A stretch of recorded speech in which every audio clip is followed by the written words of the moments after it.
जय हिंद साथियों, स्वागत है एक बार फिर से आपका एक नई वीडियो में। आज हम देखेंगे आरपीएफ कांस्टेबल का जो पेपर हो रहा है। आज देखेंगे 4 मार्च का पेपर जो आज हुआ है, फर्स्ट शिफ्ट का पेपर। उसके सभी प्रश्न लगभग मौजूद हैं, तो आप इससे एक आइडिया लगा सकते हैं कि आने वाले एग्जाम में ऐसे इक्वेशन बनेंगे। ये वीडियो आप लोगों के लिए बहुत हेल्प करेगी जिनका भी आगे आने वाला एग्जाम है। ठीक, तो चलिए देखते हैं। जैसे यहाँ पहला प्रश्न पूछा गया था, बांगर का अन्य नाम क्या है? बांगर मिट्टी का अन्य नाम क्या है? पुरानी जलोढ़ मिट्टी, पुरानी जलोढ़ मिट्टी। और खादर का अन्य नाम अगर पूछ ले आगे वाले प्रश्न में कि खादर का क्या नाम होता है, तो नई जलोढ़ मिट्टी, इसको कहते हैं नई जलोढ़ मिट्टी, ये पुरानी जलोढ़ मिट्टी। ठीक, अगला प्रश्न पूछा गया था, ज्योतिबाई फुले ने कहाँ पर स्कूल खोला था? ज्योतिबाई फुले ने कहाँ पर स्कूल खोला था, तो इसके बारे में जान लेते हैं कुछ।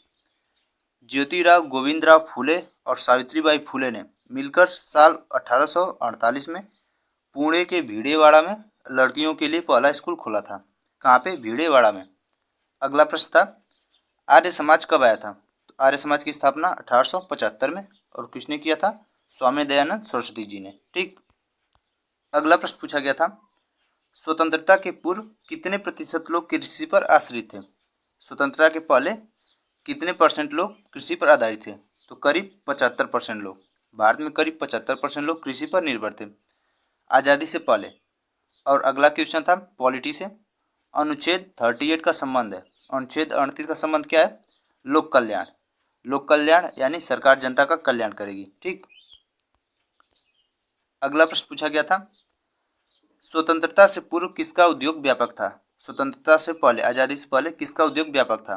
तो आज़ादी से पहले भारत में कपड़ा उद्योग और हस्तशिल्प उद्योग काफ़ी विकसित थे। कपड़ा उद्योग और हस्तशिल्प उद्योग। अगला प्रश्न पूछा गया था, गुरु ग्रंथ साहब किसने संकलित किया था? तो गुरु ग्रंथ साहब को गुरु अर्जुन देव ने गुरु ग्रंथ साहिब को संकलित किया था।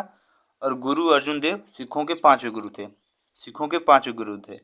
और एक आंसर आप लोग कमेंट बॉक्स में बताना है कि सिखों के पहले गुरु कौन थे? फर्स्ट गुरु ऑफ सिख, सिखों के पहले गुरु कौन थे? अगला प्रश्न था, पांचवी पंचवर्षीय योजना किस पर आधारित है? पांचवी पंचवर्षीय योजना, तो ये आधारित है भारत की पांचवी पंचवर्षीय योजना जो कि 1974 से 1978 तक चली थी। यह रोजगार, गरीबी उन्मूलन और न्याय पर आधारित थी। इस योजना ने कृषि उत्पादन और रक्षा में आत्मनिर्भरता पर भी ध्यान दिया। ठीक, अगला प्रश्न पूछा गया था, ग्लोबल इंडेक्स कौन जारी करता है? ग्लोबल इंडेक्स कौन जारी करता है?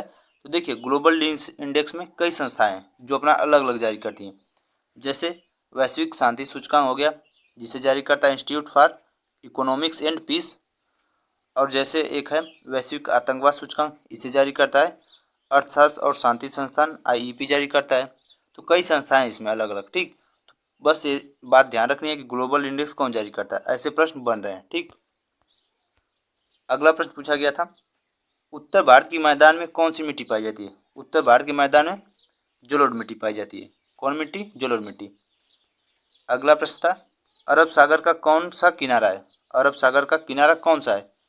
मतलब अरब सागर के किनारे कौन से राज्य हैं? तो ये सभी राज्य थे, गुजरात, महाराष्ट्र, दमन और दीव, कर्नाटक, केरल, लक्षद्वीप, दादर और नगर हवेली। तो इनमें से अगर कोई एक था ऑप्शन में तो वो सही था। अरब सागर के किनारे कौन सा है? ठीक, अगला प्रश्न पूछा गया था, मौर्य वंश के तीसरे शासक कौन थे? मौर्य वंश के तीसरे शासक, तो बिंदुसार के पुत्र अशोक मौर्य साम्राज्य के तीसरे सबसे महान सम्राट थे। और आप लोग कमेंट बॉक्स में बताना कि मौर्य वंश के पहले सम्राट कौन थे, पहले शासक कौन थे मौर्य वंश के। अगला प्रश्न पूछा गया था, चिनहट का युद्ध किसके बीच हुआ था?